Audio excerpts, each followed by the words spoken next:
एक राजकुमार आया है, पूरी अयोध्या में ऐसी मोहिनी डाली के सब पागल हो गए। तो जानते हो, तो सखी ने भी इशारे से लखनलाल से कह दिया था, सुनो अभी तो सेमीफाइनल है, फाइनल तो पुष्प वाटिका में होगा। अरे बोली अब इनका सामना, क्यों? राम जी को अभिमान था, वाह सब हम पे पागल है। उस सखी ने कहा भी हम बताते, दुनिया तुम पे पागल हो, तुम किस कर पागल होते हो। तुरंत गई और जानकी जी से बोली, श्री जी पूजन बाद में कर लेना, फिर चलो पहले फूल तोड़ लो। ये नहीं कहा कि उनको देख लो। आहा, पुष्प लेने के बहाने गई हैं और महाराज जैसे जानकी जी गई हैं तो एक क्या कहना है भैया, कौन जानकी जी की सुंदरता का वर्णन कर सकता है। किं कंकन किं किं पूरे तूने सुने कंकन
देखना।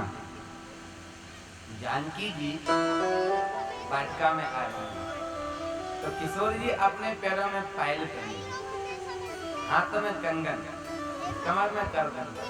तो जब किशोरी जी चलती हैं तो कंकन किंकनी नूपुर धुनी सुनती।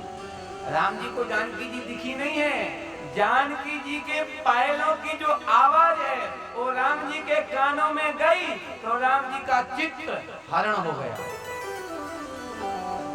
अभी देखा नहीं है, पायलों की आवाज सुनी है। तो जैसे ही जानकी जी के पायलों की आवाज सुनी तो राम जी कहते, कहत लखन सन राम हृदय गुण। लखन मुझे तो लगता है मानो आज कामदेव ने दुंदुभी बजाई, मेरा मन किसी ने हरण कर लिया है। लखनलाल बोले, प्रभु मैच शुरू होने के पहले ही क्लीन बोल्ड। अभी तो महाराज बोला सामने ही नहीं आया और आप क्लीन बोल्ड। अभी जानकी जी का दर्शन नहीं हुआ, उसके पहले ही आप आउट। क्या कहना महाराज, सच बताऊं गोस्वामी जी ने तो बड़ी मर्यादा कर दी। गोस्वामी जी ने सोचा अगर मैं जानकी मैया को डायरेक्ट राम जी के सामने ला दूंगा तो कहीं राम जी मूर्छित होकर गिरना पड़े, इसलिए गोस्वामी जी कहते, लता ओटे नवे सकीने लगाए, सब सकीने लगाए, लता ओटे नवे सकीने लगाए, लता ओटे सब सकीने लगाए। लता की ओट, एक वृक्ष की ओट ली और ओट लेकर के दर्शन कराया है। भैया लता की ओट से जैसे दर्शन किया है जानकी जी ने रघुनाथ का और रघुनाथ जी ने जानकी जी का, मर्यादा बनी है एक लता की, कुछ पत्तों की, उसके कारण अंग की पूरी कांति रघुनाथ जी को जानकी जी की नहीं दिख रही। अब तो महाराज गोस्वामी जी कहते हैं, बाल तिलक बिंदु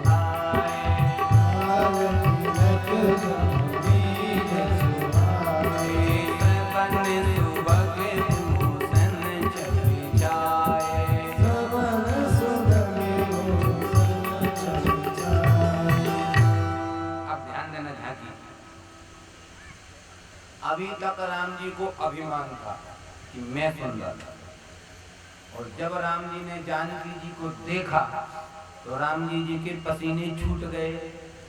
हम फालतू का अभिमान किए थे कि हम सुंदर, इसलिए गोस्वामी जी कहते भाल तिलक के बिंदु सुहाए। अब ध्यान देना, राम जी को पसीना कब आ रहा है? कब आ रहा है? 6 बजे। कौन से महीना में? शरद ऋतु में। बोले तो अरे भैया मार्गशीर्ष में बाढ़ हुआ कि नहीं हुआ? अघन में। अब बताओ अघन के महीना का मौसम कैसा होता है? सुबह सुबह का शॉल ओढ़ने पड़ेगी प्रातःकालीन। बोले तो नवंबर का महीना, नवंबर में प्रातःकालीन 5 बजे मौसम ठंडा होता कि नहीं होता? तो 5 बजे राम जी फूल तोड़ थोड़ी रहे, लगे लेन। राम जी इतने कोमल हैं कि पुष्पों को हाथ बढ़ाते तोड़ने को तो पुष्प अपने आप टूट जाते, इसलिए लगे लेन। लिया कब जाता? जब कोई दे।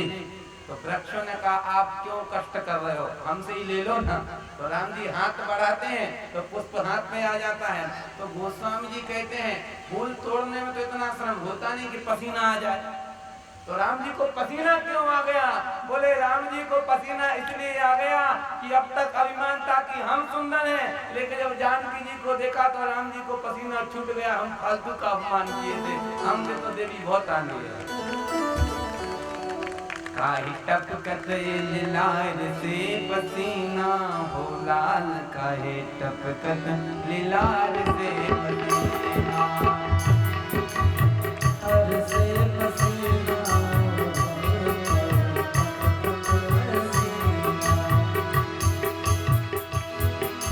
शरद की प्रभात माई। शरद ऋतु है, प्रातः काल है, और फूल तोड़ थोड़ी रहे, ले रहे हो और पसीना आ रहा है। ये हो जानकी जी की। गोस्वामी जी तो कहते हैं मैं उपमा का क्या वर्णन करूं? और ध्यान देना भैया, कोई जैसे राम जी यहाँ तर्क दे सकते हैं, कोई तर्क दे भैया ऐसा है कि राम जी इसलिए हार गए जानकी जी से सुंदरता में। क्यों?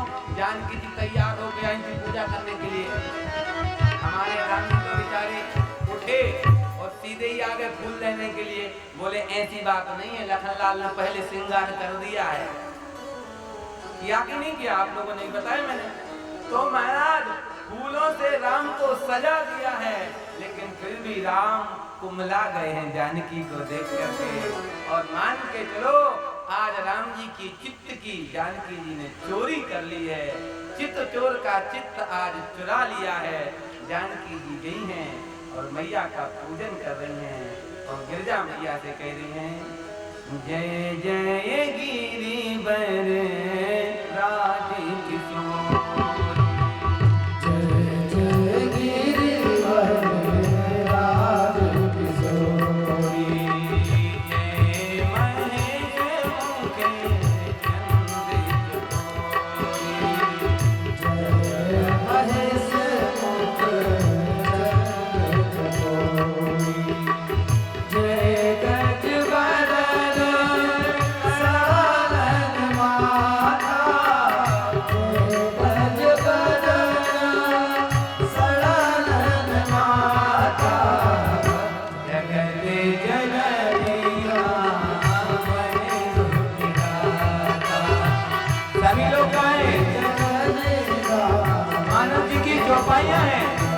और नवरात्रि चल रही है।